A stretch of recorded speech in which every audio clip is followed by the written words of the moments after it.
What's up, guys? Welcome back to another episode of the Iron Roots podcast. I'm super excited for this episode because we're going to be diving into the history of one of my favorite magazines, if not my favorite magazine out there. It's called Strength and Health Magazine. We're going to be digging into the history of it, what the magazine stands for, how it evolved through the decades, and how it still applies to what we do today. Let's get into it.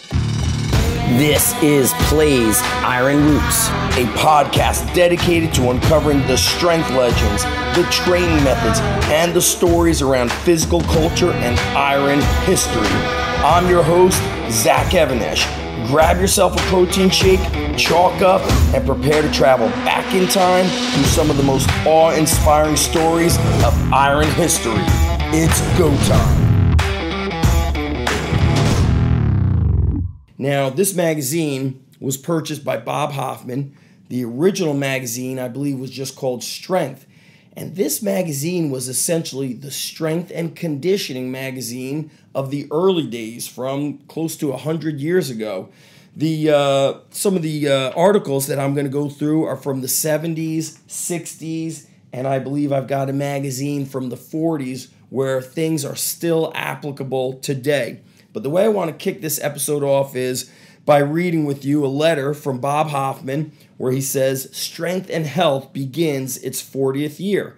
Now, in 1914, that's when Bob Hoffman acquired Strength magazine. So he says, technically it's our 40th year. So he talks about some of the things that have changed since he was a young kid, like television, phones, cars, things of that. But then he says the thing that never changed is the human body. And here's where he gets into kind of what he stands for. And it's amazing because this one is from 1972. It's got George Friend on the cover. George Friend was one of the guys that used to lift with Bill Peanuts West in the garage. So you may see some of the photos we share of him from those early powerlifting articles. But listen to this introduction. It's very hard-nosed and tough, and it's like he just takes a stand. And what does that remind me of? That if you're a coach, if you believe in something, then you got to go all in on the very thing you believe in, the training philosophy, the training methods. Or what about just if you're somebody who loves to train? What do people say to a lot of guys and girls like us who love to lift? They're like, that's crazy. You shouldn't do stuff like that. Take a stand. So listen to these words from Bob Hoffman. He says, "I have many fairly old books. Some of my favorites are Old Age Deferred by Dr. Arnold Lorand, The Science of Living by W.M. Sadler, M.D., The Way to Live by George Hackenschmidt," which, by the way, is one of my favorite books, and we'll be getting into that in a future episode, and How to Live by Fisher and Fisk. George Hackenschmidt was born in 1878, so he was in the prime of his life when Strength and Health began. Now remember, it was just called Strength back then. The training advice that he offered, the methods that had brought him worldwide fame as a strongman, weightlifter, and wrestler is still pertinent today. All the famous old champions believed in heavy exercise, for this was the method they used to build their great strength and muscles. It was well known that the strongest men, the most muscular men, were those who did maximum training with weights. So right there, he's really getting in your face saying, listen, if you want to get big, if you want to be successful in anything you do, you got to get strong and you got to lift heavy. Here's where he gets kind of like pushing the buttons. And this is going to probably fire up some people today, right? Some 40, 50 years later. Dr. Sadler wrote, "While we recognize the value from the standpoint of light physical culture, embracing Indian clubs, dumbbells, wands, etc., at the same time, we are compelled to classify such exercises as belonging to those bodily activities adapted to semi-invalids," which is crazy because, there's a lot of people that really believe in Indian clubs, and he calls them, light dumbbells and wands. He's saying you're a semi-invalid, okay? Such light exercise may develop a certain amount of grace, harmony, and coordination, but it does not serve to build strength and muscle. He goes on to say, "Such light exercise is all right in its place, certainly harmless at all times, and it does have some small value, but it does not belong to the class of exercises which produce healthy muscular development. Dr. Sadler believed that it is the heavy movements which count in regard to physical development. And then he quotes, "The only way to build real strength and muscle," he said, "is by training with heavy weights." So if that's not a good old throat punch to the people that say you shouldn't lift heavy, I don't know what is. Although I trained with weights regularly during my early years, I did so mainly to improve my ability in the sports which I participated: canoe racing, rowing, swimming, running, boxing, wrestling, and many more. And by the way, guys, this article, this magazine from 72, has topics on preseason conditioning for wrestling. There's photos of an obstacle course for a physical education program in Pennsylvania that was built by the Marines. And to look back some 50 years ago and see these photos and hear these stories, it's amazing. So the next part Bob goes on to say is, heavy exercise is the main topic of Muscular Development magazine. Muscular Development magazine was the brother or sister magazine of Strength and Health. Strength and Health was amazing in the way that it covered powerlifting, bodybuilding. The bodybuilders that it did cover were more of the strength bodybuilders who also competed in weightlifting, guys like John Grimmick. So it goes on to say, Strength and Health, on the other hand, contains considerably more than weightlifting. It's devoted to the building of family strength and health. It contains articles for the boys, for the ladies, for other athletes, and for the average man who exercises moderately. So what Bob would do in Strength and Health is he would showcase universities that were implementing strength and conditioning. Because remember, the early 70s, people said, you're going to become muscle bound. You won't be able to run or you won't be able to jump. So Strength and Health was trying to showcase that, hey, if you're going to power clean and deadlift and squat and do, heavy barbell exercises, you're going to be a better basketball player, a better track and field athlete, and so forth. So throughout its long history, Strength and Health has been basically the same. It has remained committed to excellent coverage of the sport of weightlifting. However, it also focuses on physical fitness and rightful living. So people are about evenly divided between those who think, as I do, that stimulating exercise is the most important essential of health, and those who think the primary importance rests with nutrition. And I always say, the best therapy is iron therapy. If I could lift something heavy, my day is going to be a pretty darn good day. He finishes to say, we are trying to make the magazine one that the entire family will find interesting, instructive, and helpful. How well we succeed depends on you. We are always pleased to hear from you. Tell us what you like and what you dislike. Make suggestions. We want to please you, and we want to help us toward that end. So it's amazing to hear how he takes this stand. He's saying we're about getting strong. He tells you that Indian clubs and things like that are for semi-invalids. And then they take a stand about what they believe in. And I'm going to read you a little bit of an excerpt from an article that is from Bill Pearl, who was one of the most thickest built bodybuilders. He was a Mr. Universe winner.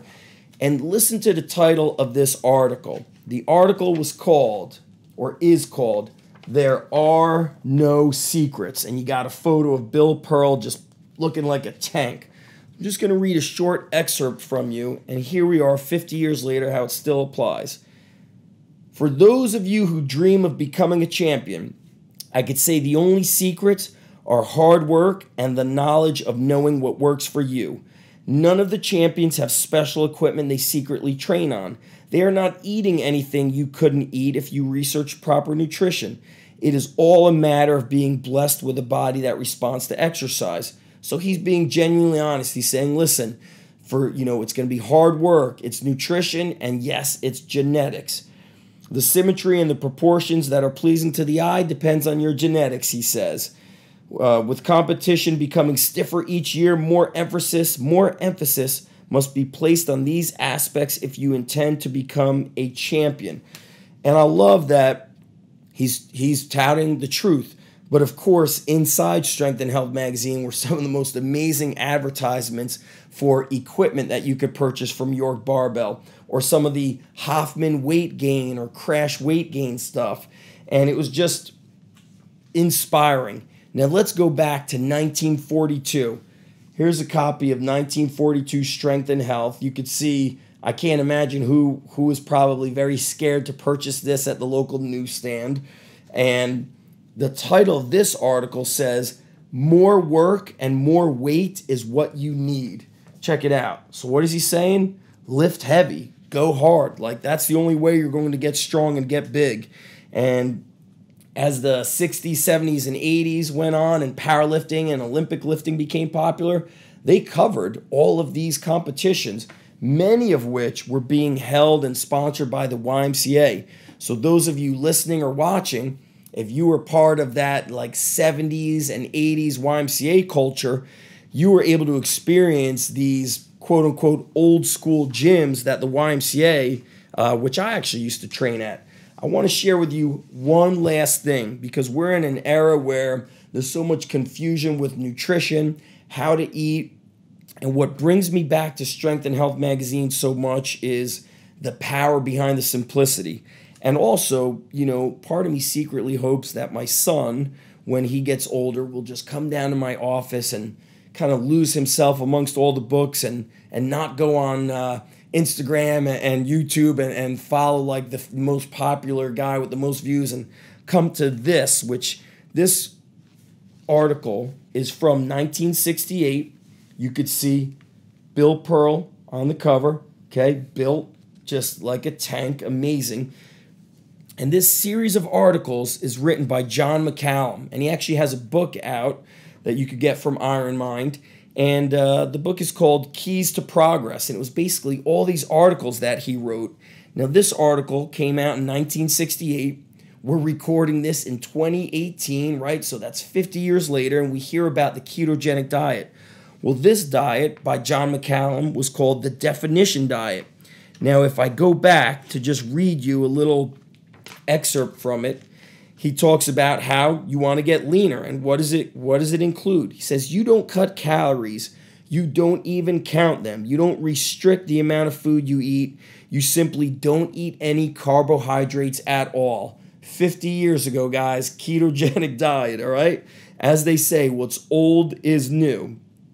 You can eat beef all you want, steaks, roasts, hamburgers, broiled, fried, chipped, dried, corned, raw.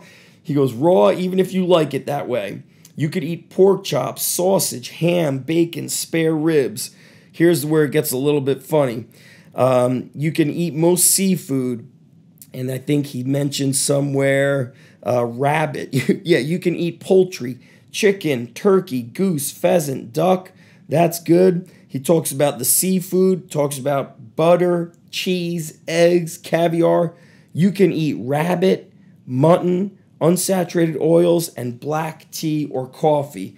Now, when we look at that diet and we hear about ketogenic diets and all these like get lean diets, that classical era, golden era, which was that 60s, they were already doing that stuff. They already knew how to eat. Now, of course, there's been podcasts that I've done where I've interviewed people and I said, well, the food must have been different back then. And they said, of course, the soil was different. There wasn't as many chemicals in the air. So even if you're farming on your organic farm in Idaho, it's just not the same. But the bottom line, what I want you to do is go on eBay, go, to a garage sale, go to like one of those old towns where they have those, old antique shops and search for old bodybuilding books. Ask them about old strength and health magazines. Go back 30, 40, 60 years and find that the training from decades ago is exactly what you need today. Not just the training, but also the nutrition. So I hope you enjoyed this episode of Iron Roots, where I went back and gave you insight into an awesome magazine that is Strength and Health Magazine from Bob Hoffman. If you enjoy the show, please share this with your friends. Leave us a comment here on YouTube, or if you're on iTunes or anywhere you can listen, leave us a review. We appreciate your feedback. And we're going to gift some Iron Roots t-shirts to the people who have the best comments and give us the best feedback. Again, thanks for watching, and we'll talk to you in the next episode.